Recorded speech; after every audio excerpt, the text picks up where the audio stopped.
This channel is proudly sponsored by the Red Room. Please check out the link to their store in the description and in the pinned comment below for exclusive tabletop RPG products you will find nowhere else. Thank you. Hi, welcome to this part of my review featuring Casting the Runes. If you haven't seen the other parts of my review, featuring this tabletop RPG of occult investigations in the world of M.R. James, please check out the playlist in the description below. This time we are going to talk about gameplay. Casting the Runes uses the bare bones of the gumshoe system. All characters and entities in the system are defined by abilities, not characteristics. In the case of health and stability, these abilities directly reflect physical and mental qualities, not skills. When a player creates a character, the game master allots them a predetermined number of build points, not to be confused with the pull points that crop up later.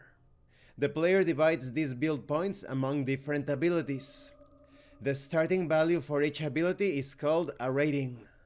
Although it may improve gradually through time and experience, your rating in a particular ability is your current upper limit in that ability.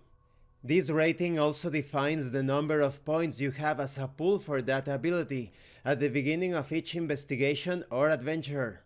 You don't need those points to do something, but you do need them to do it spectacularly or assuredly. You may have to spend some pool points, drain your power that is, in the course of the investigation as you seek to excel in your ability or get a sure win. You can recharge your pool points during an investigation, representing rest and recovery periods, but cannot usually refuel to greater than your current rating. Remember that Casting the Runes operates a distinction between investigative abilities and general abilities. What this means in game terms is that if you have the right investigative ability, get to the right point or scene, and say that you are using that ability except for immediately obvious passive clues, you will automatically get the corresponding clue. This puts a strong focus on the interpretation of the clues that you find.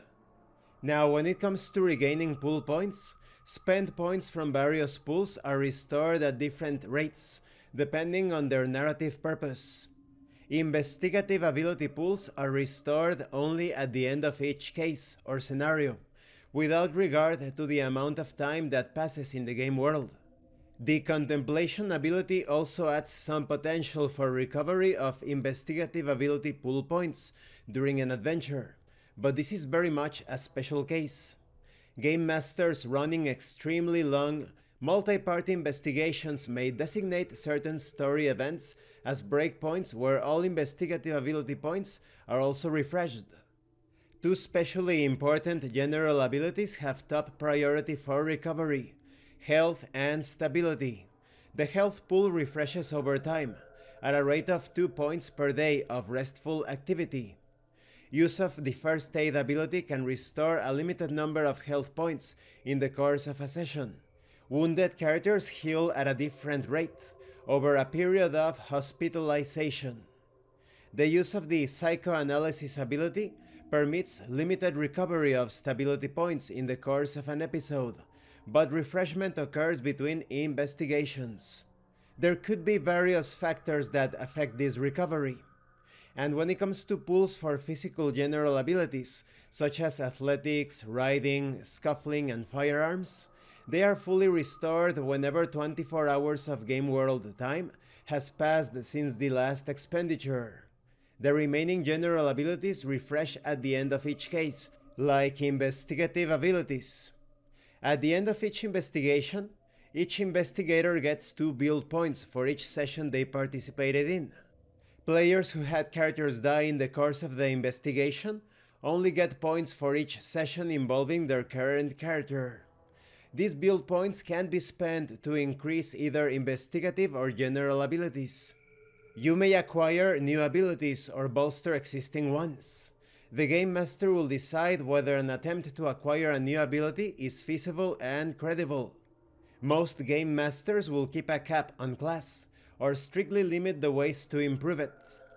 Casting the Runes assumes a 12-point cap on stability and health. And this concludes this part of the review. In the next part we are going to talk about everything concerning the gathering of clues. At first this system may look a bit too gamey because of all of the resources, the points that you spend and that you manage. But as long as you stay in character, as long as you roleplay, as long as you describe your actions and reactions within the fiction, everything will flow quite smoothly. The consideration of these different pull points is going to be quite uninvasive or unintrusive when it comes to the fiction itself. Thank you for watching this part of the review. Don't forget to leave a like, a comment and subscribe. And thank you so much to those of you that are going the extra mile to support the channel. If anyone else wishes to further support the channel, the information on how to do that will be in the description below. This has been Abraham El Jaguar, a professional game master. If you want me to run a game for you, please check out the pinned comment below. And remember, it is better to roleplay and fail in character than not to roleplay and fail as a player. Once again, thank you, and see you later.